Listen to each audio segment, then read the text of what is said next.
제2장 제어 밸브 성능과 공정 변동성의 경제적 맥락. 다음은 공정 변동성과 제어 밸브의 경제성 부분입니다.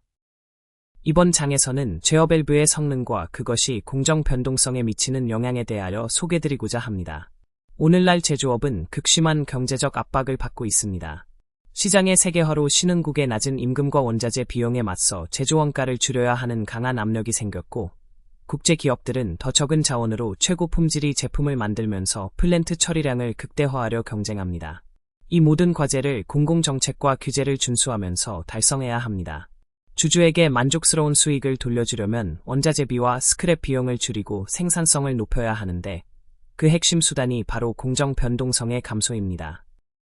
제조 공정에서 공정 제어 기술을 적용해 변동성을 줄이는 것은 재무 성과를 개선하고 글로벌 경쟁 압력에 대응하는 효과적인 방법으로 인정받고 있습니다.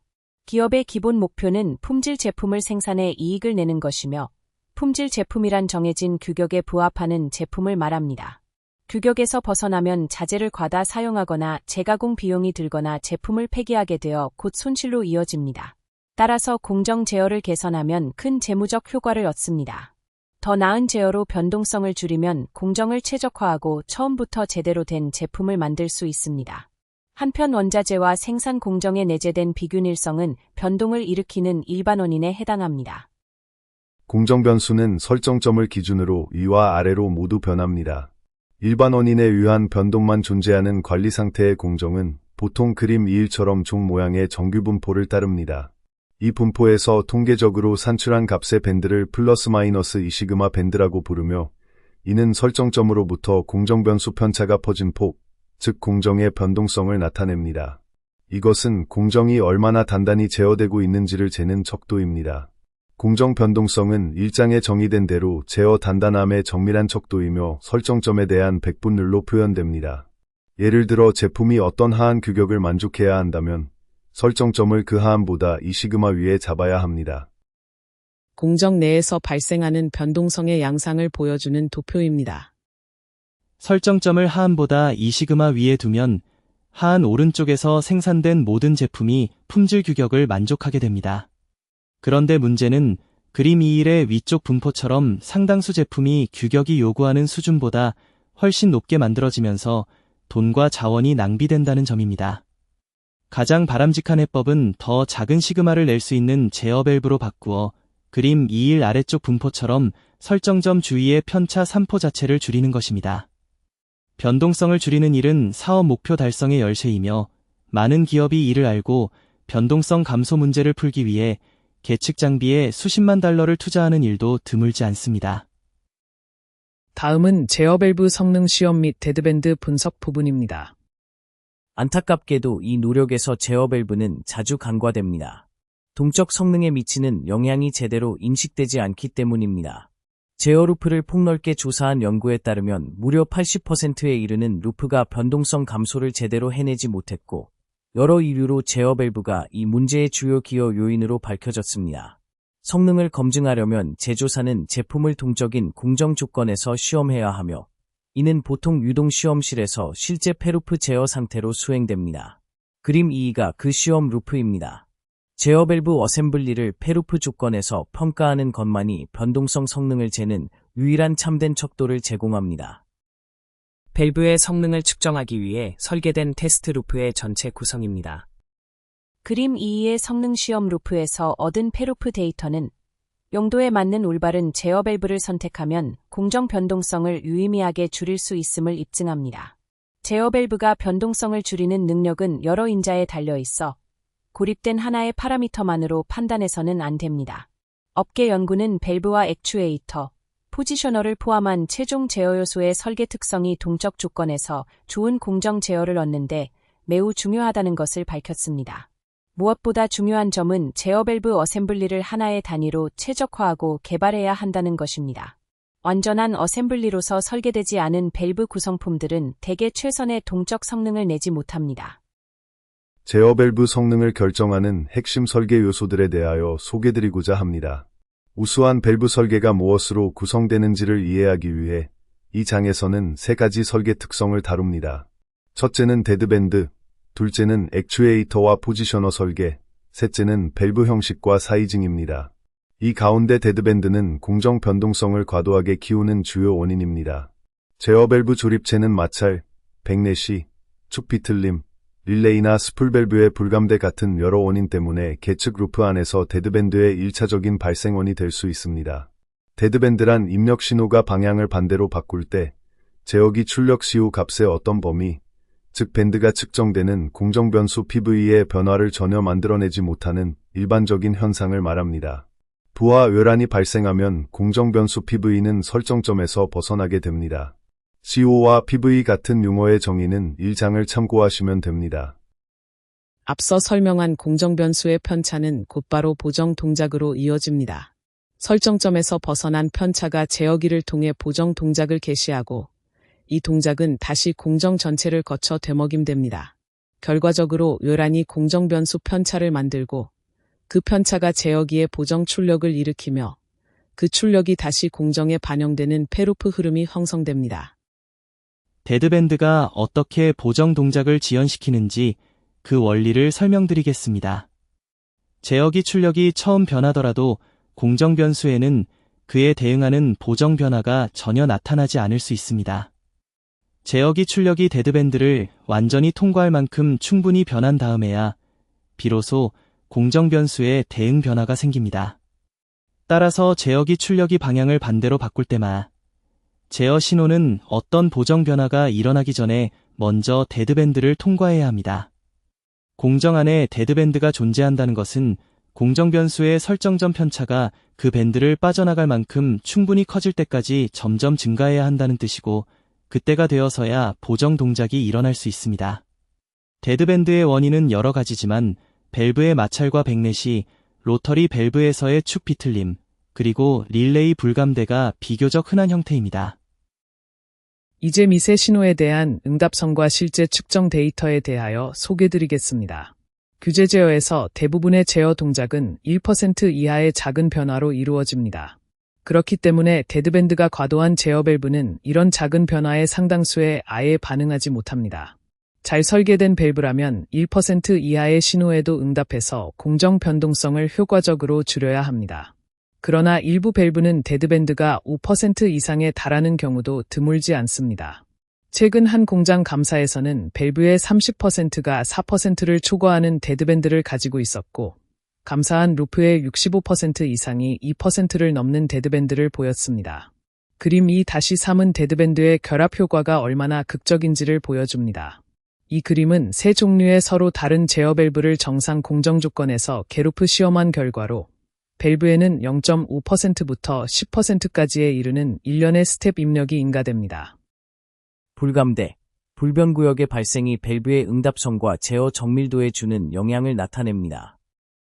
이러한 유동 조건에서의 스텝 시험이 왜 필수적인지 설명드리겠습니다.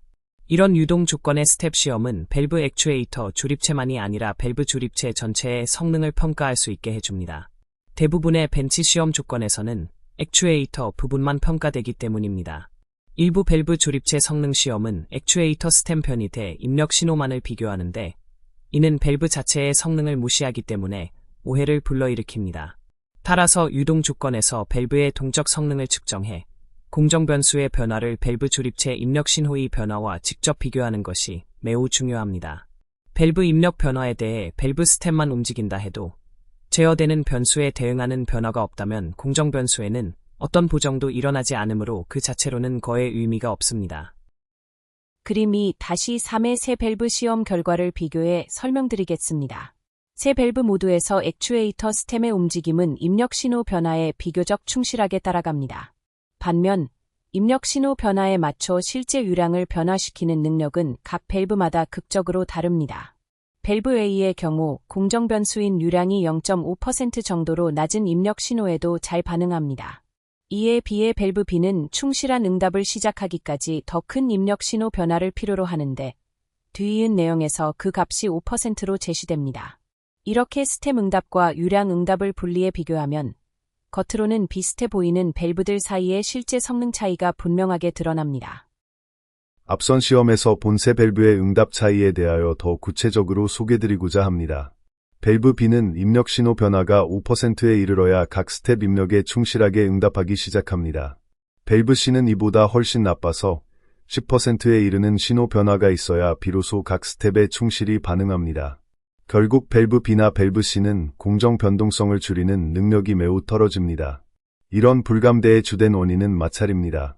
특히 로터리 밸브는 일부 C1 설계에서 차단을 위해 요구되는 높은 시트 하중 때문에 마찰에 취약합니다. C1 마찰이 크고 구동계 강성이 낮으면 밸브 사프트가 비틀리면서 그 운동이 제어 요소까지 제대로 전달되지 않습니다. 그 결과 잘못 설계된 로터리 밸브는 상당한 불감대를 보이고 이는 공정 변동성에 분명히 해로운 영향을 줍니다. 마찰이 시간이 지나면서 어떻게 변하는지에 대하여 소개드리고자 합니다. 제조사는 보통 로터리 밸브 C1을 제조 단계에서 윤활하지만 수백 사이클만 지나도 이 윤활이 마모되어 사라집니다.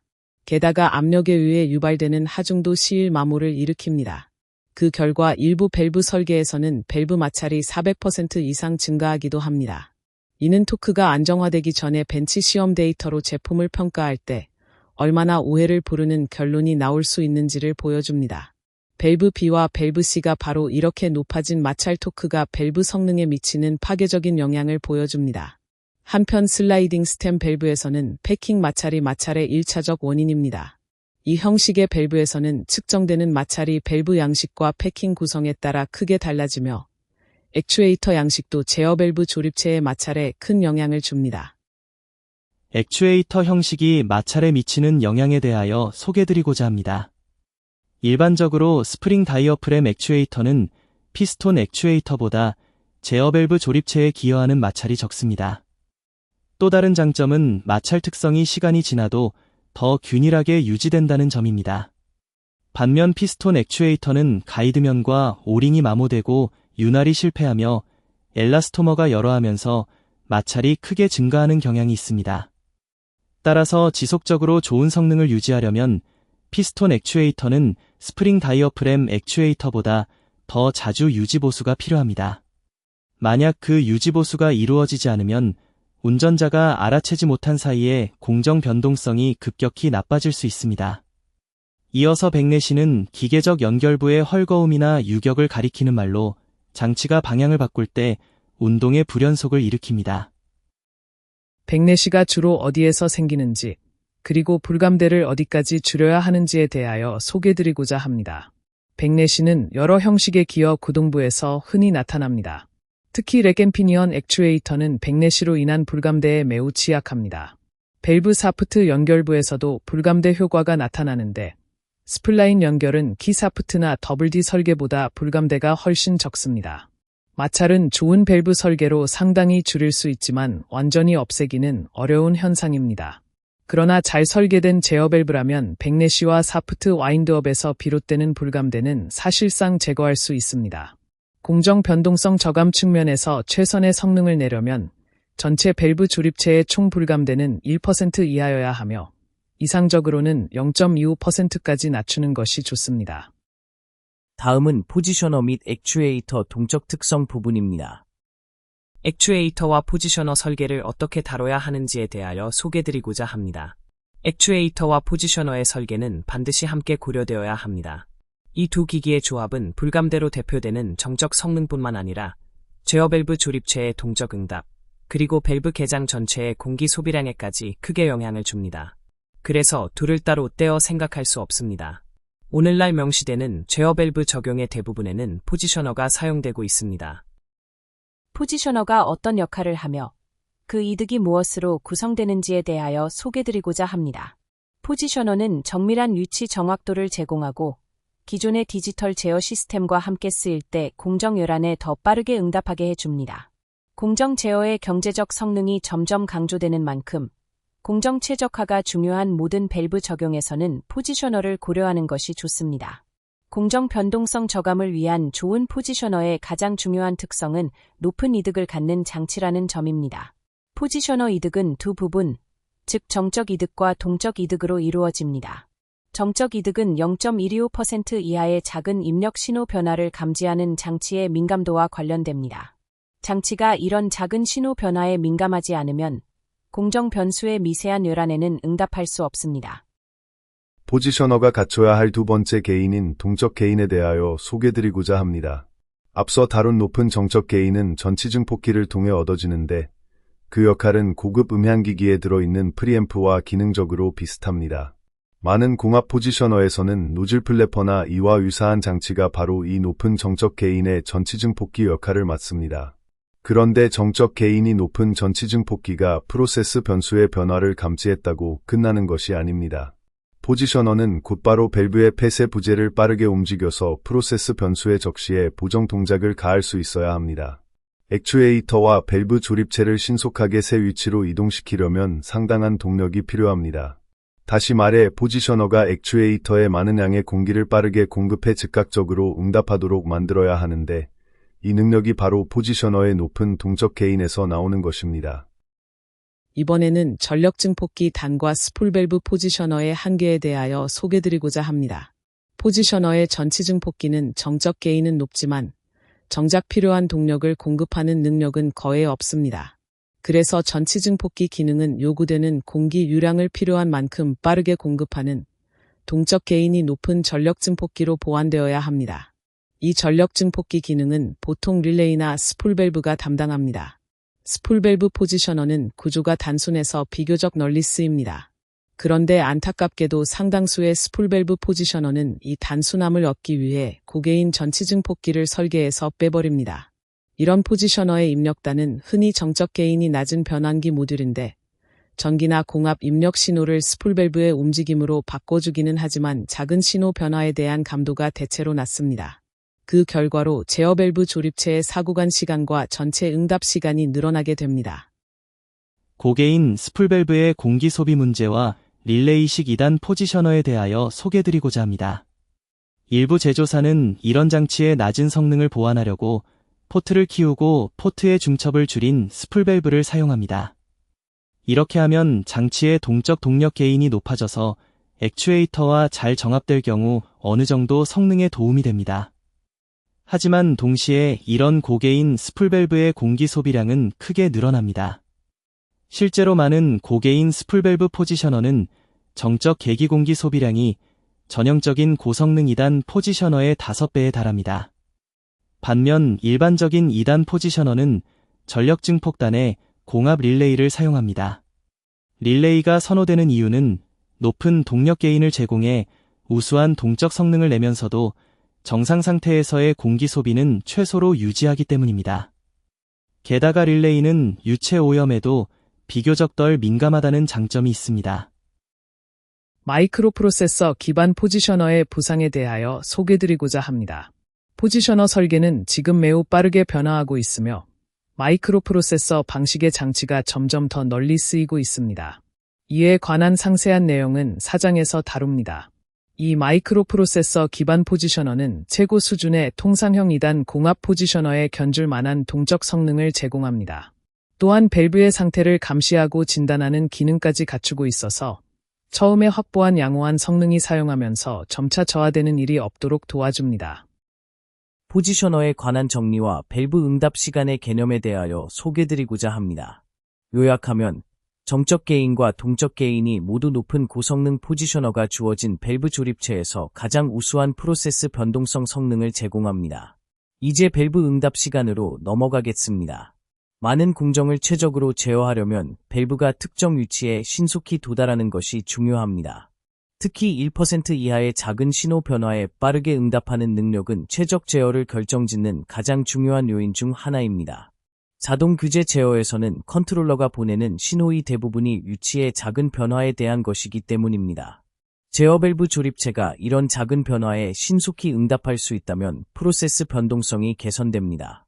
이 밸브 응답 시간은 T63이라고 부르는 파라미터로 측정하며 정의는 1장을 참조하시면 됩니다. T63의 정의와 사구간 시간의 영향에 대하여 소개드리고자 합니다. T63은 입력 신호 변화가 시작된 시점부터 출력이 그 변화량의 63%에 도달하기까지 걸리는 시간으로 정의됩니다. 이 시간에는 정적인 시간에 해당하는 밸브 조립체의 사구간 시간과 밸브 조립체의 동적 시간이 모두 포함됩니다. 여기서 동적 시간이란 액추에이터가 움직이기 시작한 뒤 63% 지점에 이르기까지 걸리는 시간을 뜻합니다. 사구간은 밸브 본체와 액추에이터의 마찰에서 오든 포지셔너에서 오든 간에 밸브 조립체의 사구간 시간에 큰 영향을 줍니다.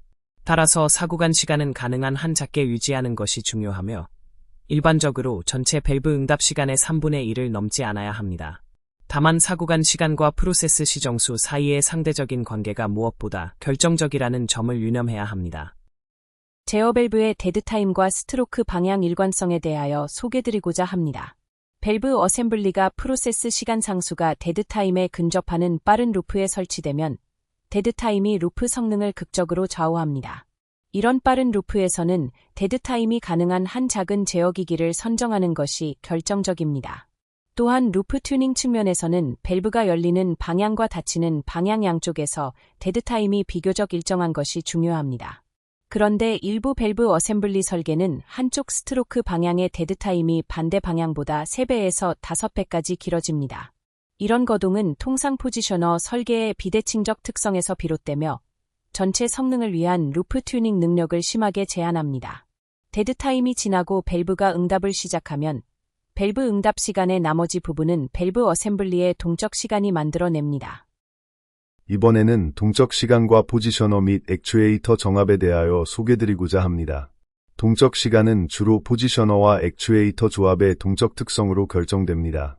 따라서 이 두 구성품을 신중하게 정합해 전체 밸브 응답 시간을 최소화해야 합니다. 예를 들어 공합식 밸브 어셈블리에서는 포지셔너가 높은 동적 게인을 가져야 어셈블리의 동적 시간이 줄어듭니다. 이 동적 게인은 주로 포지셔너의 파워 증폭기 단에서 나옵니다.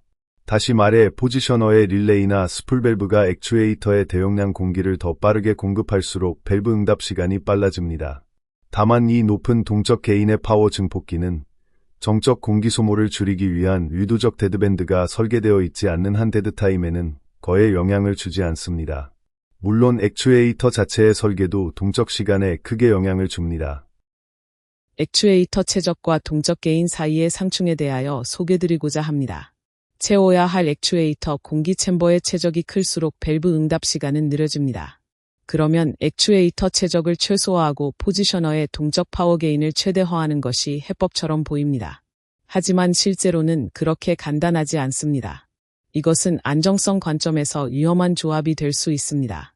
포지셔너와 액추에이터 조합은 그 자체로 하나의 피드백 루프를 이루기 때문에 무작정 최적을 줄이고 게인을 키우는 방식은 통하지 않습니다. 루프 게인 과다와 추력대 마찰비에 대하여 소개드리고자 합니다. 포지셔너와 액추에이터로 이루어진 루프는 자체 피드백 루프이므로 사용하는 액추에이터 설계에 비해 루프 게인을 너무 높게 만들면 밸브 어셈블리가 불안정한 진동에 빠질 수 있습니다.